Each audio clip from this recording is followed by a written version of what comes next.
Jeffrey, can you just tell us a little bit more about yourself? Like which year did you graduate from Hippo? Well, I graduated in 2002.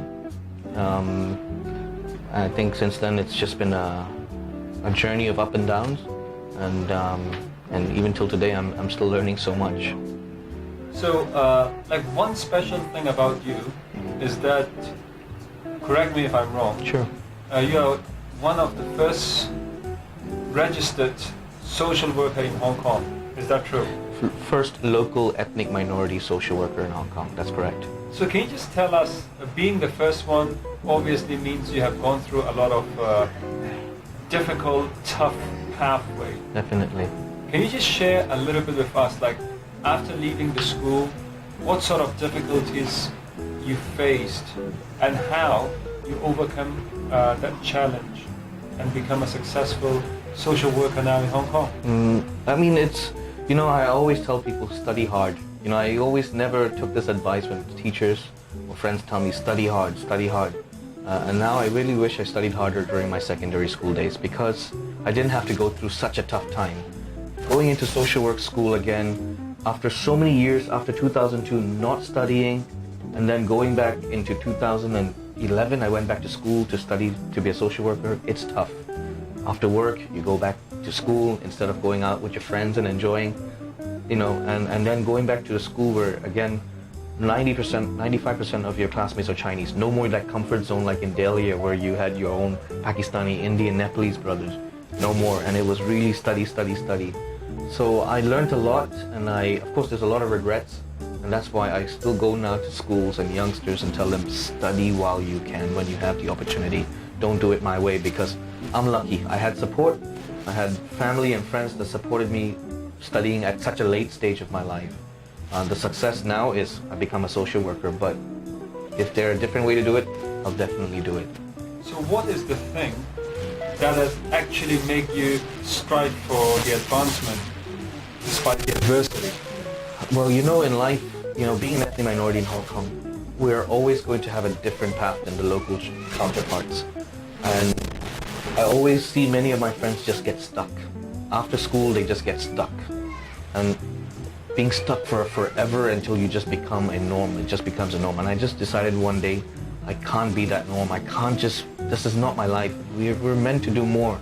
And then luckily, again, through social workers and friends, I went back to school and I don't regret it. And I again tell people and youngsters, while you're in school, study hard so you don't have to do it the hard way.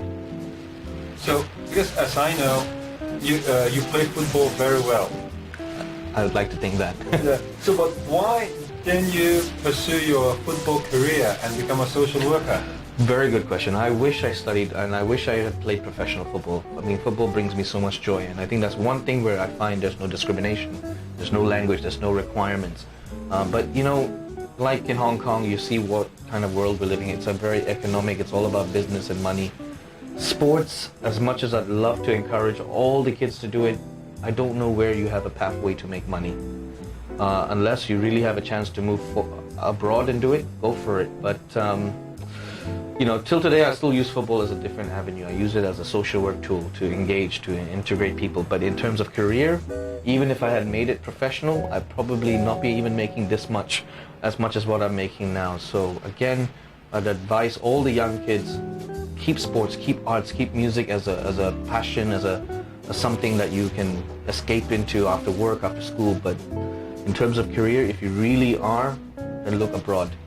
In Hong Kong, it's going to be hard. So, going back to the social worker, the career that you embark on. So, being the first one, obviously, as I've said earlier, it's a little bit difficult. Yeah. So, what difficulties you faced while you were pursuing a social work career? Again, I wish I had studied harder. Like Cantonese has been difficult. You're suddenly in a 99% Cantonese atmosphere. Your schoolwork, your presentations, your classmates when they're talking or when they're engaging in questions, it's all in Cantonese. That was difficult. And then again, after taking a break from 2002, I studied again in 2006. After that, I stopped. And going back to school again after 5-6 years, it's not easy. Your habits, your culture, your mindset is hard. Somehow I persevered for 4 years. I did it, and I thank God for it. But again, I always advise people, do it while you can in school. But today I regret not listening to my teachers. I wish I did, because I wouldn't be here. I'd probably be a social worker in 2008. So long ago, I would have been a long time ago. I the wouldn't first ethnic minority social worker since 2008 I could have been. or 7. I could have been. I don't see why I couldn't be successful earlier. It was just my mindset and maybe my ignorance and a bit of maybe overconfidence. And I think now I see it, and I hope I can share that with the youngsters as well. I keep going to schools in my free time, and I engage the youth. Don't take it easy.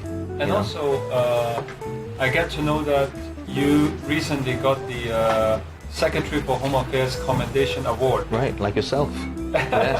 Yeah. So can you tell us, why were you awarded this commendation? I'm surprised myself. I've been critical of the government since day one, because I found some policies have not really favored ethnic minorities. We always have it harder than the local counterparts. It shouldn't be that way. But I'm happy and also proud that the government recognized my efforts in integrating both the locals and ethnic minorities. And I've been doing that with talks, with being in TV and telling people we're Chinese, we're Hong Kongers, we have the same ideals, and we are not much different.